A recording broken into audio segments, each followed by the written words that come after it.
Hey everyone, Mac is back. Today we're going to talk about the training grounds and the best commanders to use in there. I'm going to put together a tier list for you and kind of give you ranks of some of these commanders that we have. So let's get to it. So when it comes to the training grounds, there are several ways to be able to put a formation or a lineup together.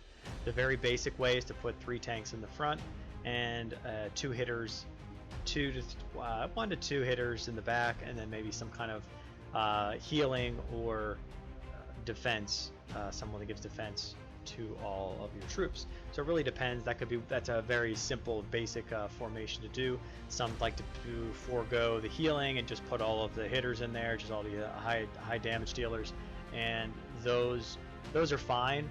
But at the same time, they're not the they're not the best way to do it for the most part. But you can get by with that if you feel like that could be within your server.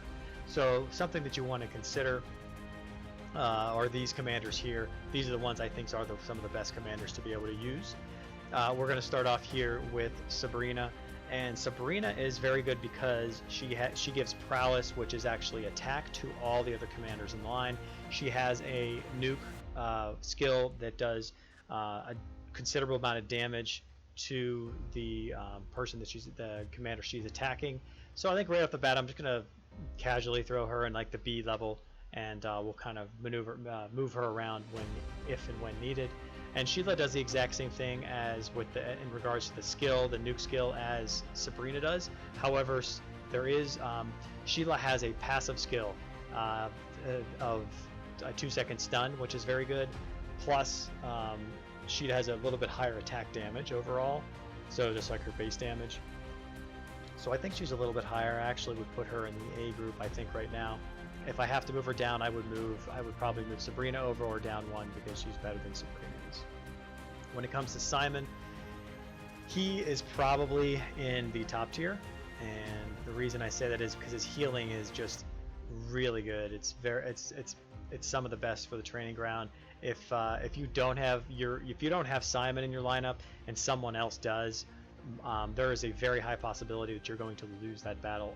I would say it's between 85 and 90% at the very minimum. You're going to lose that if you don't have Simon in there. Now, if they don't have Simon in there and you're attacking them, then that doesn't necessarily mean that you have to have him in there. But I think he's very good overall.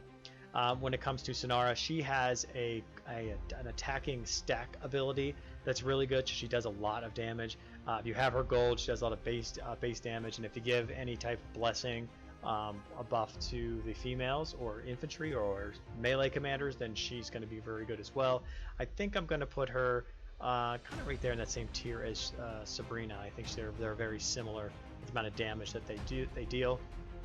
Then we have Sauron, and Sauron is another high base damage dealer as well. His ability that he shoots an arrow which can actually do multiple targets. It's not super high. I think you can get it over 10,000, so you can maybe do like 20,000 damage. So it's actually pretty good, but not as good. I don't think it's as good as these two up here. So I think I'm going to put it right in the C group for now and kind of go from that point. Witten is a tank, and I think tanks are important in training grounds for a lot of reasons, because you want to protect those damage dealers. So you want to protect the Sheilas and the Sabrinas and the Sonaras and the Saurons. You want to protect them because you want them to do the most of damage. So the Witten will absorb that damage because he has a lot of health. He has a lot of defense. That's what you're looking for, health and defense for them. And also he has a stun in his skill. He has a 2-second stun, and the stun actually does more than that. It actually has a it takes away or reduces, I should say, the chance that whoever he hits with that stun will get their ability off. So that's actually pretty good, and it becomes a little bit more difficult to rank these in this tier because of their usability. I think that he's probably going to be, he's not going to be in the S tier, probably not in the A tier. I would say somewhere in this B and C tier. I think if I have to compare him, because that's what we kind of do here, is compare to these other ones. I think he's kind of a little bit lower. I think he's more in the C tier if I had to do that. Now, when it comes to Margaery, I think she is also one of the staples of your formation. So I think because she has that damage reduction, she at the very beginning of the battle she protects every single one for for a few seconds, so they can absorb some of that damage. And then if she gets her ability off, her skill, then she'll have even more of a reduction as well, or be able to every single commander will be able to absorb more damage. So I think she's really good in that respect. Down here we're looking at Seg is probably might be the best tank that's out there because he has the highest amount of health, and he also has a stun, so that's really good as well. I think he's a pretty he's not in the S tier, but I kind of think he's in the A tier. I probably get some pushback from that maybe people don't think that, but if you have him gold and you have him awakened and just upgraded, I think that's a good place to put him. To Julian just does so much damage. His base damage is actually pretty high, and his skill is just stupid good. So I'm going to put him in this top tier as well. Arguably I could put him as the number 1 overall, I think. But these tiers, you're getting very picky when you start comparing the top tier like that. Lats is really good because she has a self heal. Every 3 attacks she heals herself, and then her skill and base damage is really high, so she's really good as well. The problem is she doesn't have the stun that you're kind of looking for when she gets the ability off. It's more of just a kind of small nuke, a minor nuke. I think it does like 8,000, maybe 10,000 damage depending on how upgraded you actually do have her. So I think you're kind of looking her maybe in that I kind of think she's and I was gonna say the Seg tier maybe, because she's not better than Seg. It's just Seg has the stun plus way more health. She just does a lot of damage for a tank. Theon, I think Theon's again going to go up here. He's so good at a lot of things in this game. He goes to the S tier because of his stack. If you can, a good strategy is to put Theon behind Seg, so then he can build up his stack for his attack, and then once he does that, he does a lot of damage. Same thing you could do for Julian as well. Aria, another good hitter, another one that does a lot of damage. I'm probably going to put her in this A tier here because she just does so much damage, and her skill gets off. She does, crit damage in that respect too for her skill, which is nice. I think that's a good tier for her. She's similar to Sheila, but she doesn't have the Sheila stun, and I like that stun of Sheila a little bit better. And then we have Guerrell with his stun as well and his tankiness. The good thing about Guerrell is that he actually gets his stun off the fastest of everyone that I've seen so far. If you put all the tanks together that actually have the stun, his will proc first. And even procs, to me it even seems like it procs if you put an infantry in front of him that counters him, so which is very interesting.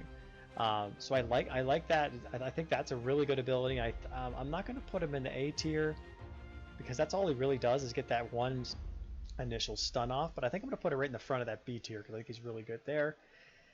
Then we have Obene, and Obene used to be really good. He used to be able to proc his skill off, which would do damage to every single enemy on the field, and it was like dealing 8,000 damage per unit.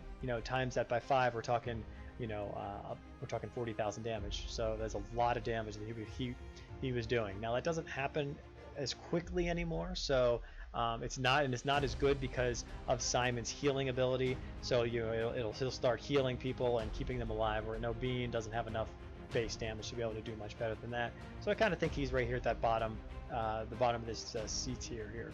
And then when Rey came along, she has that silence in her skill, and she is kind of tanky as well. She has a little bit of defense and a little bit of attack, but her ability to silence these other abilities, so any of these high damage dealers, you're getting rid of their skill for a little while, and that's really good. So if you keep her alive and keep that going, and that ability can be very, very useful.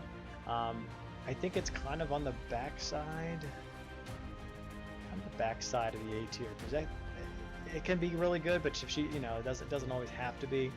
Because it may not even get off. You can't get her off. Actually, I'm going to move her down. I'm going to put her here. I think she's better in the B, because these ones have, you can use them in almost any line if you want. Where her, you have to have it very specific because you need to protect her to keep her alive for that. And then Rob, he has the 5-second stun, which is the other commanders don't have the 5-second. Winton has a 2, Seg has a 2-second stun, Guerrell actually has a 3-second stun, but then you get an extra 2 seconds off of him, off of Rob, which is pretty good. It takes him a little longer to get it off, but when he does get it off, it's pretty good. So if I think I'm going to move these over, and I think I'm going to put him just behind Guerrell, because Guerrell gets his off a little bit faster, and that speed I think is more important than the actual extra 2 seconds. But once that 2 seconds gets, once he gets it off, it's very good. So this is kind of where I think the tier is right here, just for these commanders. So until next time, Mac out.